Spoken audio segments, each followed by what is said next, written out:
देखिए, बौद्ध धर्म से लोग जब जुड़ेंगे, जब उन्हें पता लगे कि बौद्ध धर्म में आने से उनकी जीवन की समस्याओं का समाधान होगा। क्योंकि मुख्य रूप से जब हम देखते हैं, बौद्ध धर्म का जो उद्देश्य है, या यूँ कहें कि बुद्ध का जो उद्देश्य था, वो लोगों को दुखों से बाहर निकाल करके सुख के मार्ग पर ले जाने का था। तो बौद्ध धर्म का अर्थ ही यही है कि व्यक्ति दुखों से मुक्त होकर के सुखों के मार्ग पर चल सके। और जब तक ये बात जन सामान्य की समझ में नहीं आएगी कि बुद्ध के धर्म में हमारी समस्याओं का समाधान है, बुद्ध धर्म को अंगीकार करने से हमारा जीवन दुखों से मुक्त हो सकता है, हम सुखी हो सकते हैं, तभी वो बुद्ध के धर्म को अंगीकार करेंगे। क्योंकि ये बात कोई बता नहीं रहा, जब बता नहीं रहा तो लोग कैसे समझेंगे। तो बौद्ध धर्म से जुड़ने के लिए प्रचारकों की आवश्यकता है, जो प्रचार करें, लोगों को बताएं, लोगों को समझाएं। जो जो लोग समझने लगेंगे, उनकी जिज्ञासा पैदा होने लगेगी, वो बुद्ध के बारे में जानने लगेंगे।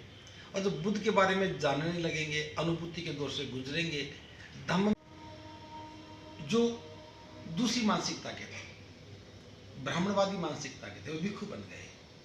अब भिक्षु बनने के बाद देखने को तो वो भिक्षु थे, बुद्ध उनके शास्त्रा थे, लेकिन उनके आचरण में वही वर्ण व्यवस्था, वही जाति व्यवस्था, वही छुआछूत।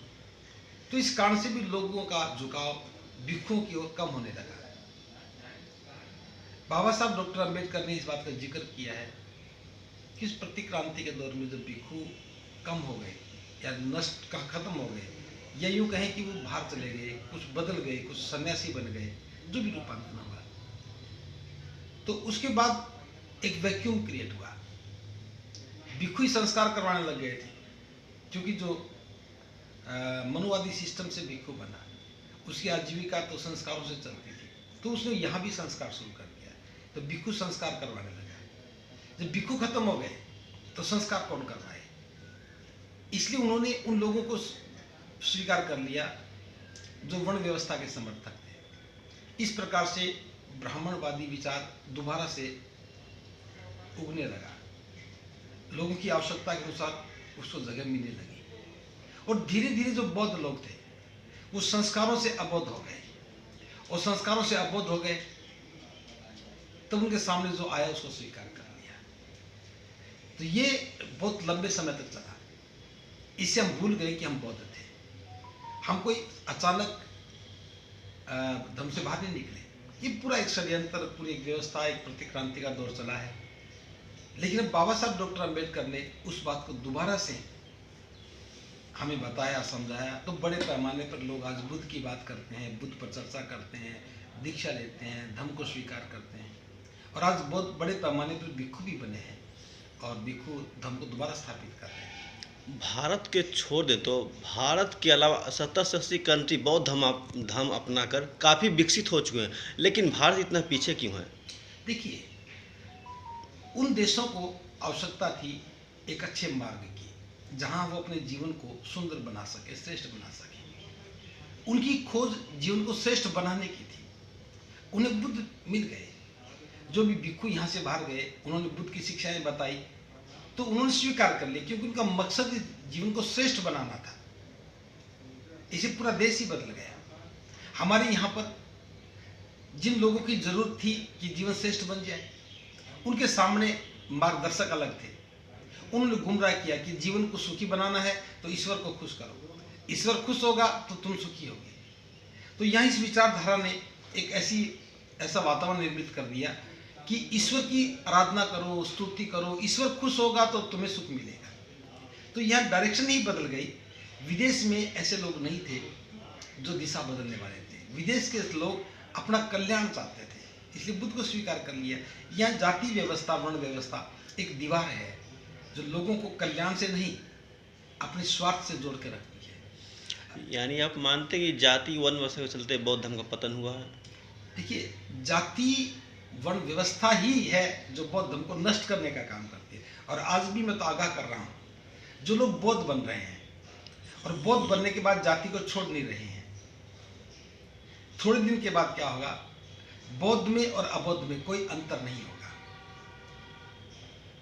और बौद्ध धर्म में भी कहेंगे जातियां होती हैं, जबकि जो समानता का विचार है कि यह तो बौद्ध धर्म तो समुद्र है, कोई भी नदी उसके अंदर आए समुद्र बन जाती है।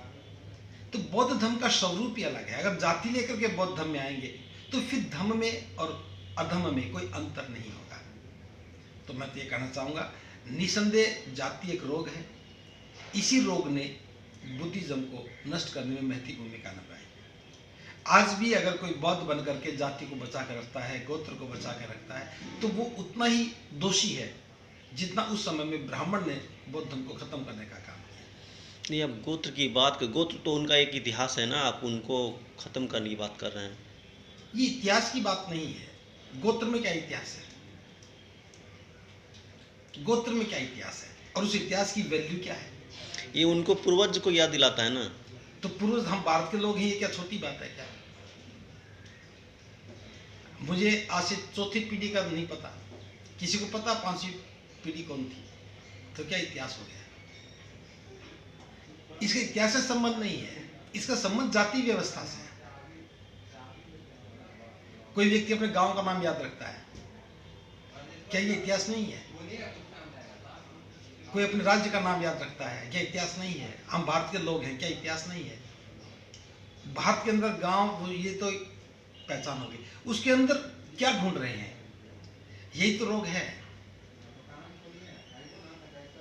अब एक बौद्ध व्यक्ति है, बिहार का बौद्ध है, हरियाणा का बौद्ध है, उत्तर प्रदेश का बौद्ध है, बौद्ध बौद्ध है, उसमें पहचान की आवश्यकता क्या है? व्यक्ति तो नाम से ही पहचाना जाता है। हाँ, तो नाम क्या है? अब सम्राट अशोक नाम नहीं है क्या? जहाँ पे व्यक्ति का अस्तित्व ही खत्म हो जाए। ये कैसे खत्म हो जाएगा? सिद्धार्थ का अस्तित्व किस चीज में है? सिद्धार्थ शाक्य थे, इसमें अस्तित्व है, या सिद्धार्थ बुद्ध बने उसमें अस्तित्व है? अच्छा, ठीक। खासकर बिहार के लोग, पटना लोग क्या संदेश देना चाहिए ताकि लोग बौद्ध धर्म को अपनाएं? मैं पटना को ही नहीं, मैं तो पूरे देशवासियों को कहना चाहूंगा, जो धर्म है ये हमारी धरोहर है। बुद्ध हमारे शास्त्र हैं, उन्होंने हमारे कल्याण के लिए इतना सुंदर मार्ग दिया है। अगर हम इसे नहीं समझ पा रहे, ये हमारे लिए अहितकर बात है। अगर हम इसको समझ पाएं और धर्म को अंगीकार करके आचरण में उतार पाएं, तो हमारा ही कल्याण होगा। तो मैं तो समस्त बिहार वासियों को, पटना वासियों को, देशवासियों को यही कहना चाहूँगा कि हमें अपने जीवन में दुखों को अगर खत्म करना है, सुख प्राप्ति अगर चाहत है, तो हमें बिना देर किए बुद्ध को स्वीकार करना चाहिए। बुद्ध शास्त्र है, इस बात को स्वीकार करना चाहिए, और बुद्ध का दिया हुआ धर्म हमारे जीवन कल्याण के लिए सबसे महत्वपूर्ण मार्ग है, हमें उस पर चलना चाहिए। इसी से ही हमारे अंदर भाईचारा पैदा होगा, करुणा मैत्री पैदा होगी, और हम अपना भी कल्याण करेंगे और लोगों का भी कल्याण करेंगे, और पूरा राष्ट्र कल्याण की भावना के साथ, करुणा मैत्री की भावना के साथ, समता, बंधुता, भाईचारे के साथ, स्वतंत्रता के साथ और न्याय की आधारभूत संरचना के साथ हम काम करने लगेंगे, तो निश्चित रूप से यह देश फिर दोबारा उस बोधकालीन गौरव गरिमा को प्राप्त कर सकेगा। अंदर जी अपना परिचय दीजिए। मैं भिक्खु करुणाशील राहुल, मूल रूप से हरियाणा का रहने वाला हूँ। धन्यवाद। आपको